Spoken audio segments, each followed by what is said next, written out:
Welcome to Recovery Report Live. I'm Dan Odess, president of GlobalPro, where we manage risk to recovery. And we've managed more than $1 billion in that recovery and represented over 1,000 policyholders in the placement of insurance. I'm here with you on the road in Tampa to meet with the CEO MC. And if you didn't see our last broadcast, I recommend you go check it out on your YouTube channel or LinkedIn, where you're going to hear all about all the legislation that's impacting our community associations here in Florida. But as I mentioned on that show, really, honestly, state of Florida usually used as a bellwether state where you see a lot of other people that will copy and repeat what happens here in the state of Florida. So it's important, even if you're not in the state of Florida, to watch and listen to what's going on here in the state of Florida. If you're managing properties, if you're a board member, whatever it may be, really important stuff. But we're going to be meeting Josh Burkett and Mark Anderson in person, as well as all the rest of the board of CEO MC, to talk about what's going on in the industry. We want to be a part of change. We want to be a part of the positive influence that is occurring right now in the state of Florida to deal with some of these really critical issues that are impacting your community associations. But today I also want to talk to you about what's going on in our industry as it relates to insurance policies for community associations, a specific issue regarding proofs of loss, valuation, and issues regarding loss payment provisions in your policies. A lot of you may not even know what I'm talking about. This may go way over your head, but these are really, really important that you look at your policy and understand what your obligations are if you have a loss. First, I want to start off with the inventory issue. If you look closely at your policy and the duties in the event of a loss, it talks about your requirement to produce an inventory. Some policies simply stick with the issue of damaged property, but some other policies say undamaged and damaged property. But the reality of it is, as a consumer, as a policyholder, how are you to be able to distinguish between what's damaged, what's undamaged, without actually knowing what's insured?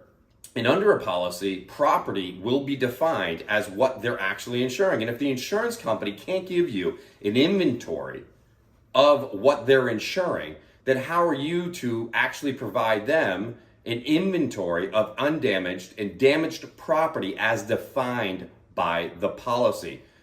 Now, it's typically pretty easy to distinguish what is damaged that you're going to make a claim for, but whether or not that property is covered by your policy is what's important here, because that word property is given a specific definition under your policy, and they're going to use this inventory to value your claim. Now, and I say they, as in the insurance company, because if you go to the valuation provision of your policy, it says the word we being the insurance company, not you, the policyholder. So really important issue that you need to understand is that they're telling you that they are going to value your claim, your inventory of damage, in a certain way. Now, it's a very confusing provision, because if you go to the loss payment provision regarding proofs of loss, sometimes it says in those policies that they're going to provide you a form. Now, if they provide you a form to fill out a sworn statement of proof of loss, and if you don't know what that is, by the way, we've talked about this on the show here, it's basically you attesting to what you're making a claim for.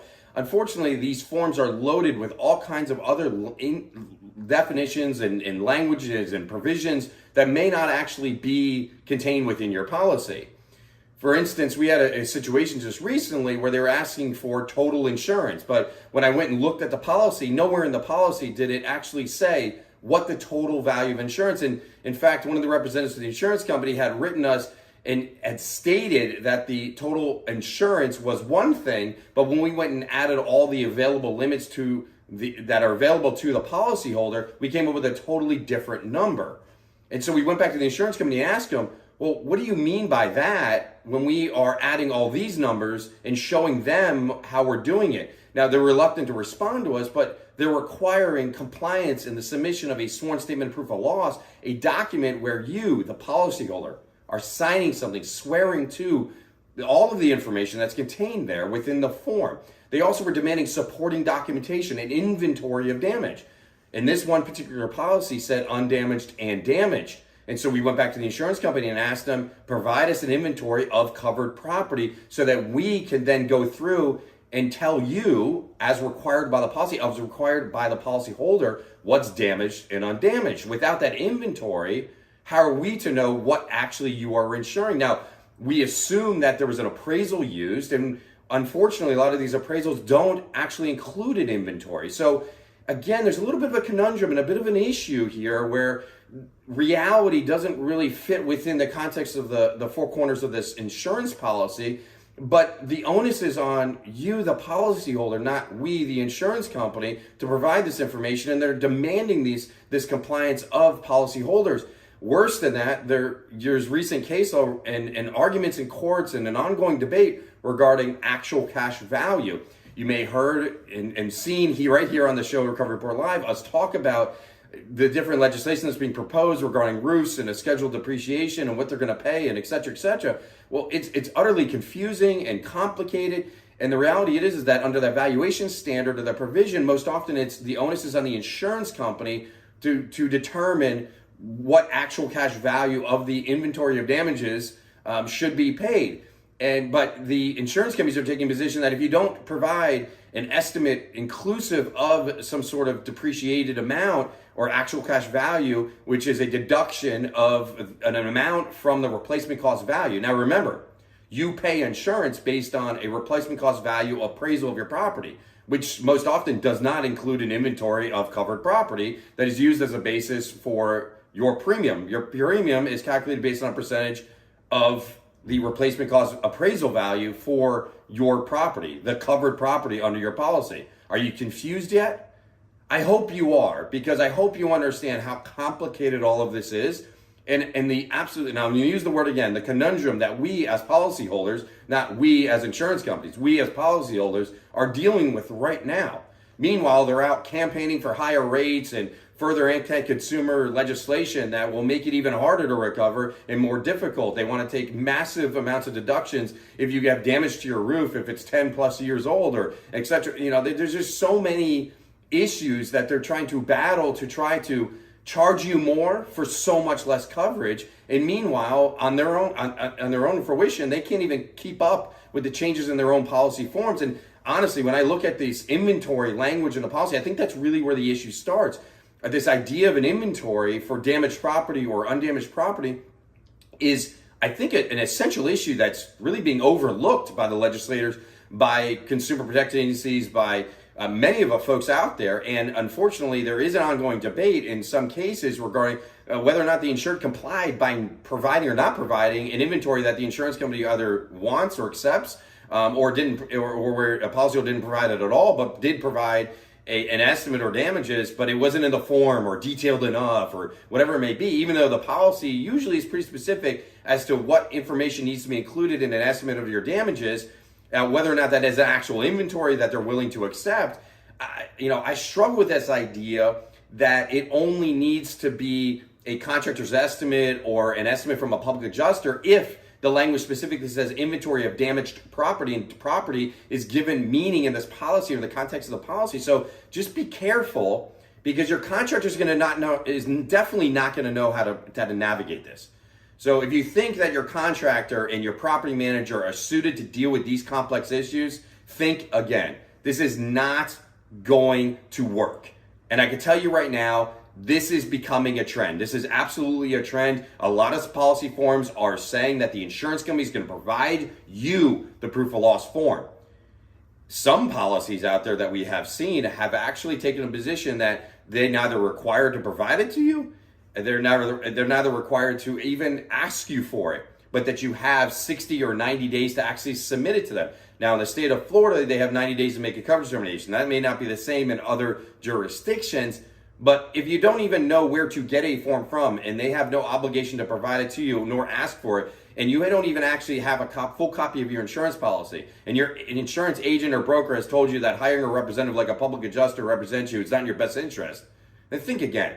Because your agent or broker, first off, not going out to the property and not going to make an inventory, probably doesn't even know what an inventory is or even how to value damages, probably can't even interpret what the actual policy is intended to do. Why? Because they have a license to sell you something.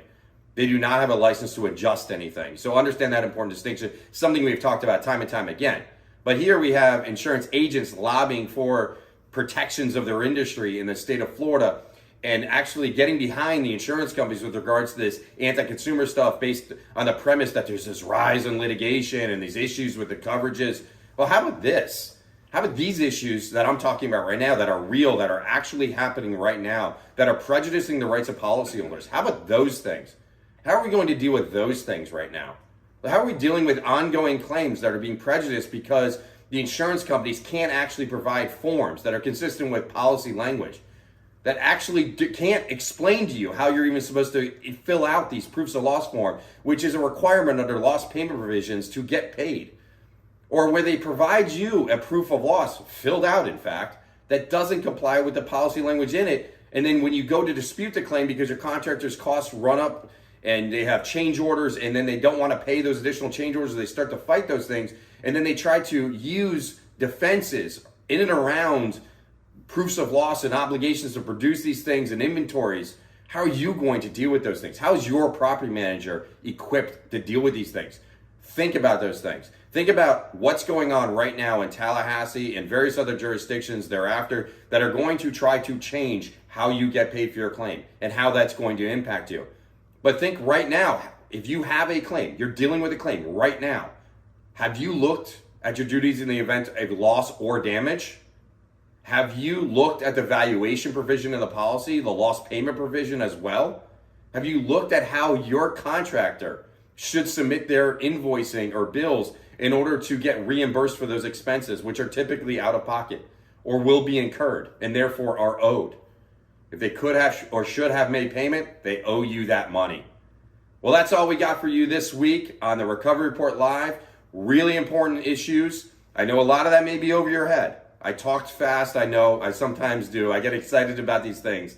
But I want to make sure you as policyholders have the information you need. If anything else, I hope I got you to start thinking about this and start asking questions of your agent or broker. If you have any issues, you call us first. You hear it, you see it, we have a huge campaign around it. Call us first. All right, it's important. 855-487-7475. Our team is available to you 24/7, 365. We want to make sure you have the information. That doesn't require us to actually represent you. Obviously, we want to do the best for you, and the best way to do that is to represent your interests so these complicated issues don't come back to bite you. We want to make sure that your association, your business can operate into the future. So to find out more about this, check us out online. Make sure you like us and follow us on all our social media. Subscribe to our YouTube channel. But reach out to us anytime. We're here to help you. And guess what? Tune in every single week. We're going to provide you information just like this. And I'm hitting the road. I'm going to go meet with a CEO MC today to talk about these issues and so many others. So tune in week after week. We're going to continue providing you updates of what's going on in legislation, maybe some special sessions. We'll see what's going. And the best way to keep informed is to stay right here every single week, same place, same time. See you next week. Thanks for joining us right here on the Recovery Report Live.